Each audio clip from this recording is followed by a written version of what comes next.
poser, c'est pourquoi selon la Bible, il est recommandé de se préserver avant le mariage. Cette question va d'abord droit au frère Guy. Merci pour la question, et c'est une question qui mine vraiment notre société. C'est bien que tu en parles parce que le sujet de la sexualité dans les églises est enfermé, en fait. C'est parce qu'on n'a pas envie de choquer les gens. Mais ce qu'on oublie, c'est que ce que nous, on ne parle pas, le diable, il va en parler. Et si le diable en parle, il en parle de la manière que lui veut que ça s'y prenne. Donc, pourquoi la Bible recommande de ne pas avoir de sexualité avant le mariage? Première chose que nous devons savoir, c'est que tout ce que la Bible nous recommande est bon. Donc, c'est une bonne chose de ne pas avoir la sexualité avant le mariage. Dans le livre de 1 Corinthiens 6, par exemple, la parole de Dieu nous dit « Celui qui s'unit avec la prostituée est un seul corps avec elle ». Ce qui veut dire la sexualité a deux portées. Il y a la portée physique que nous connaissons, mais il y a aussi une portée spirituelle. Ce qui veut dire que pendant l'acte sexuel, il y a une semence qui se dépose. Et donc, puisqu'on ne connaît pas cette semence parce que nous sommes malheureusement faits de chair, ça peut avoir des répercussions dans le futur. Et en ce qui concerne les gens de ce monde qui utilisent le sexe non pas comme nous tous, ils viennent avec certaines choses. Et donc, c'est à cause de ce que tu vas remarquer, il y a certaines personnes, même après qu'ils se sont convertis, ils se voient toujours en train de tromper leur mari qui ne voulait pas tromper parce qu'ils ont eu des relations avec quelqu'un et la personne n'était pas venue saine. Et donc, quand la parole de Dieu au fait nous dit de ne pas le faire avant le mariage, c'est pour nous protéger, nous, afin que demain, on ne puisse pas, n'est-ce pas, détruire nos foyers, afin que demain, on ne puisse plus avoir ce qu'on appelle communément dans mon pays, le Gabon, les retombées. Parce que la partie spirituelle, nous sommes aveuglés de ça. On connaît juste la partie physique, ce qu'on appelle le goût. Mais la partie spirituelle, on ne la connaît pas. Et donc, cette partie, puisqu'elle est cachée, elle peut avoir des persécutions sur le long terme. Non, ce n'est pas correct. Mais la première chose que j'aimerais dire, c'est qu'il n'y a aucun verset biblique qui soutient ce propos qu'on doit d'abord connaître, n'est-ce pas, avant de se marier. Aujourd'hui, les chrétiens sont prêts à avoir la foi que Dieu peut ressusciter les morts. Les chrétiens sont prêts à avoir la foi que Dieu peut les bénir. Il peut ouvrir des portes, n'est-ce pas, impossibles. Mais le chrétien ne veut pas mettre la foi que Dieu peut me donner une personne qui sera ce qu'ils appellent compatible. Et en réalité, quand tu regardes les personnes qui le disent, ce sont des personnes qui veulent satisfaire leur appétit sexuel. Et pour cela, ils veulent jouer avec l'émotion des gens en disant mais maintenant, si la personne avec qui je me mets, on n'est pas compatible sexuellement, pourquoi tu crois que Jésus peut te bénir dans un aspect de ta vie et il ne peut pas te bénir en te donnant une femme que tu appelles compatible? Et en réalité, quand tu regardes cette question-là, ça s'accorde avec la première question. On peut dire, quand quelqu'un va dans le mariage étant chaste pour les hommes et étant vierge pour une femme, la personne avec qui tu te mets pour la première fois, automatiquement, vous êtes compatible. Ce qu'ils appellent compatibilité. Donc, en réalité, ce sont des personnes qui essayent de satisfaire leur libido, qui utilisent, n'est-ce pas, ce mot pour dire que, voilà, je dois d'abord essayer. Et la parole de Dieu nous dit dans Romains 6, 23, que le salaire du péché, c'est la mort. Et donc, si tu connais que la sexualité avant mariage, c'est un péché, et que le salaire du péché, c'est la mort, tu ne vas pas blaguer avec. Pourquoi? Parce qu'il n'y a pas une personne sur cette terre qui va d'abord dire, je vais essayer le poisson pour voir si ça tue. Et donc, en réalité, on doit revoir ces personnes qui utilisent ça. Il faut savoir que dans l'église, il y a des loups. Donc, je ne crois pas qu'un enfant de Dieu puisse dire que je dois d'abord essayer. Imagine quand tu essaies avec une, selon toi, ça ne passe pas. L'autre, ça ne passe pas. Tu vas connaître toute l'église. Au lieu de devenir un frère intercesseur, tu deviens un frère luculique qui tire sur tout ce qui bouge. Et donc, en réalité, c'est une mentalité des personnes qui veulent satisfaire leur libido. Ils ne veulent pas l'avouer publiquement, mais ils ont envie, n'est-ce pas, de connaître les femmes et le justifier à travers des expressions qui ne sont même pas bibliques. Donc, il ne faut pas qu'on mélange la vie qu'on avait dans le monde et maintenant la nouvelle vie qu'on a en Christ. Amen. Parce que la parole de Dieu nous dit dans 2 Corinthiens 5, 17 que la personne qui est en Christ, est une nouvelle créature. Et donc, en tant que nouvelle créature, tu ne peux pas amener tes habitudes que tu avais avant. C'est avant que tu essayais d'abord. Mais ici, tu n'essayes pas. Ici, tu as la foi. La parole de Dieu dit on ne marche pas selon la vue, mais on marche selon la foi. C'est quoi la foi? La foi, c'est de croire que Dieu est capable de nous donner tout ce qui est bon. La foi, c'est de croire que les promesses de Dieu vont s'accomplir dans ma vie. Et donc, si réellement Dieu veut ce qui est bien pour toi, il t'aidera à faire le bon choix. Tu n'as pas besoin d'essayer. Donc, cette question, en réalité, quand tu vois une personne parler comme ça, il ne cherche même pas la compatibilité, il n'arrive pas à se retenir sexuellement. Okay. Donc, c'est une fausse doctrine parce que les Écritures ne soutiennent pas ça. Moi, je crois que tout ce que les Écritures ne soutiennent pas, c'est une fausse doctrine. Et je crois surtout que ce sont des personnes qui veulent satisfaire leur libido sexuel, qui utilisent cette expression pour commettre ce qu'ils veulent commettre. Mais ils doivent savoir que la parole de Dieu nous dit dans 1 Corinthiens 6:9 que les adultères, les impudiques n'hériteront pas le royaume des cieux.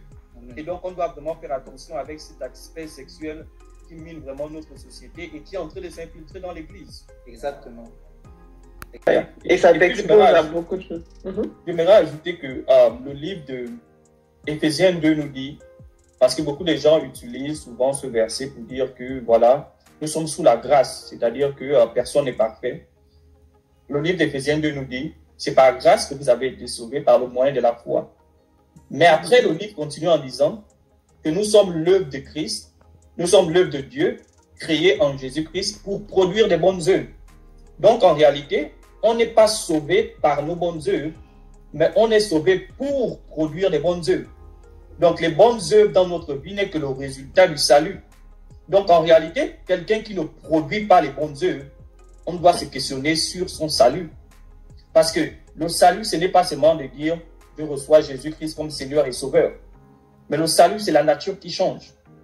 Donc, dire qu'on est sous la grâce et on peut faire ce qu'on veut, en réalité, ça ne s'accorde pas avec les Écritures. Elle a tout dit. Et aussi, la question est très bonne, mais moi je dirais, pourquoi le sexe est un danger pour le chrétien? Parce que le sexe est un danger pour tous au fait. Et quand on parle de sexe, là, on parle de hors mariage, n'est-ce pas? On parle de hors mariage, on parle des personnes qui commettent l'adultère ou la fornication. Donc, parce que normalement, le péché sexuel est un danger pour tous, à cause de sa portée spirituelle qu'on ne connaît pas, qu'on ne maîtrise pas. Et il y a un verset qu'elle a donné, le verset de 1 Corinthiens 6, qui dit que celui qui pêche, tout péché est fait hors du corps, mais celui qui pêche, qui commet l'impudicité, le fait avec son propre corps. Et la parole de Dieu nous dit, nous sommes le corps, nous sommes le temple du Saint-Esprit. Donc en réalité, celui qui se livre à l'impudicité fait pécher Christ inconsciemment. Parce qu'on est le temple du Saint-Esprit. Alléluia. Et ce qu'on doit savoir, c'est que, puisque ça a une portée spirituelle qu'on ne connaît pas, c'est très dangereux. Pourquoi? Parce que l'ennemi le plus difficile à combattre, c'est celui que tu ne connais pas. Et c'est pourquoi, pour nous atteindre facilement, on utilise des personnes, n'est-ce pas, qui sont proches de nous, des personnes que tu ne t'attends pas au fait que celui-là, il peut me faire quelque chose. Pourquoi? Parce que quand tu ne connais pas quelque chose, c'est facile que la chose-là puisse t'atteindre. Mais un ennemi que tu connais, c'est facile de le combattre. Tu sais que celui-là me déteste, je dois faire attention.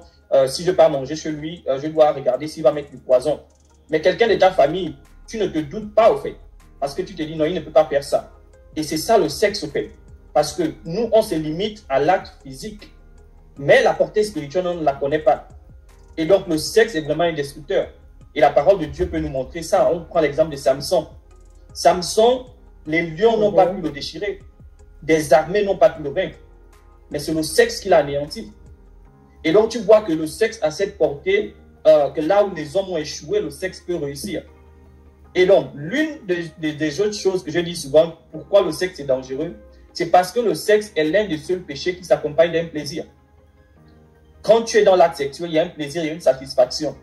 Et tout ce que l'homme trouve de satisfaisant, c'est difficile de le laisser. Je prends un exemple. Ta meilleure nourriture, on va dire, c'est le poulet.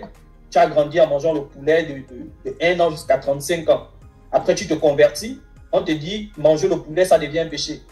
Tu vois que ça va devenir difficile. Pourquoi? Parce que c'est la chose que tu aimes, au fait. Tu as grandi avec ça, tu aimes la chose. Et là, encore une fois de plus, il va falloir que Dieu vienne t'aider. Et l'homme n'aime pas laisser la responsabilité à Dieu parce qu'on aime être au contrôle de tout.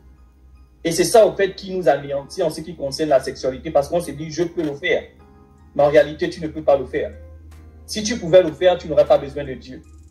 Alléluia. Donc, voici encore l'un des pièges, l'un des dangers de la sexualité, c'est parce qu'il y a un plaisir avec ça. C'est un péché qui s'accompagne d'une satisfaction.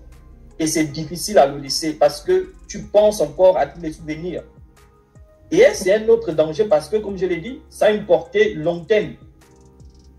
Certains conjoints aujourd'hui, là, voilà, tu avais un conjoint qui était très actif sexuellement. Maintenant, tu te convertis, tu as un conjoint qui n'est pas vraiment aussi actif que l'autre. Et sans le vouloir, tu commences à comparer le fait. C'est-à-dire que tu n'as pas vraiment envie de le faire, mais c'est naturel. Sans toi, tu commences à comparer et tu te revois en train de sortir avec l'autre là-bas parce que c'est psychologique, au fait. Ou encore, certains témoignages que les gens ont donnés, personnellement, une personne ne m'a jamais dit ça, mais il y a des personnes qui ont témoigné en disant que parfois, ils étaient avec leur conjoint, mais dans leur tête, ils voyaient l'image de l'autre.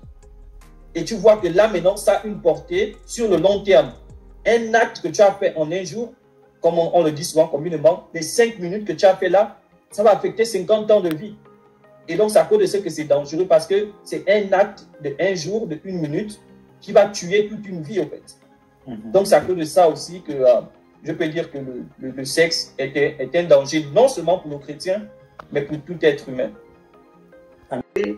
Où il y a toujours une femme derrière c'est toujours avec ce péché sexuel-là que beaucoup d'hommes font, beaucoup d'hommes grands sont tombés. C'est pour ça que quand les gens veulent faire tomber un grand, un géant, on envoie toujours une femme. David est tombé par David qui aimait Dieu. Ça, c'est un bon exemple aussi, David. Ouais. Il tombe avec Bathsheba. Donc, le sexe, c'est vraiment quelque chose qu'on ne doit pas s'amuser. Comme tu as dit là, et là, on parle réellement de la fornication, du sexe hors mariage, parce que c'est Dieu qui a créé le sexe. Donc, en réalité, le sexe est bon. Parce que la parole de Dieu nous dit, il créa le premier jour. Tout ce que Dieu a créé est bon. Mais maintenant, le sexe devient mauvais quand il est utilisé hors contexte. Quand il est utilisé dans le contexte où Dieu ne l'a pas mis, parce que Dieu l'a mis dans le contexte du mariage. C'est comme l'eau. Quand tu as l'eau dans un vase, il est bon. Mais quand tu as l'eau partout dans ce qu'on appelle le flooding, tu vois que ça commence à gaspiller tout. Donc, en réalité, le sexe en lui-même, il est bon. Pourquoi? Parce que c'est Dieu qui l'a créé. Mais il n'est bon que dans les conditions que Dieu lui a placées. Maintenant, quand il sort de ce contexte, c'est là où il devient nuisible, c'est là où il devient destructible. C'est vraiment un aspect qu'on doit beaucoup évoquer parce que quand tu sais où tu vas, automatiquement, tu sais aussi où tu ne vas pas. Quand tu connais les endroits où tu dois aller, automatiquement, tu connais les endroits où tu ne dois pas aller. Et donc, si quelqu'un a une faiblesse pour la cigarette, le meilleur endroit pour toi d'être, c'est où il n'y a pas de fumeurs. Et donc, si tu t'exposes avec des personnes qui commettent certaines choses, ne sois pas surpris en train de commettre les mêmes choses, parce que la parole de Dieu est claire, on nous dit les mauvaises compagnies corrompent les bonnes mœurs. Ne cherche pas à dire je suis fort. Et c'est là où beaucoup de gens tombent parce qu'ils se disent je peux arrêter. Mais la parole de Dieu nous dit c'est quand tu es faible que lui est fort. Donc l'une des choses pour arrêter l'impudicité, sois faible.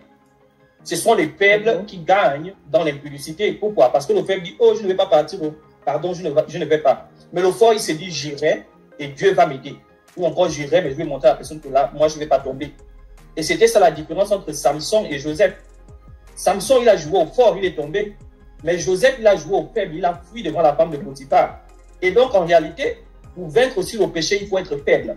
Il faut se dire, je ne peux pas. Il faut ce qu'on appelle, quand on était dans le monde, il faut être mougou. Il faut dire, non, je n'approche même pas de ça, au fait. Tu es mougou, quand tu vois déjà, tu fuis. Parce que si tu joues au fort, tu peux te retrouver au sol. Donc, l'une des choses, en plus de l'environnement, qui est un très bon point qu'elle a mentionné, c'est d'être faible.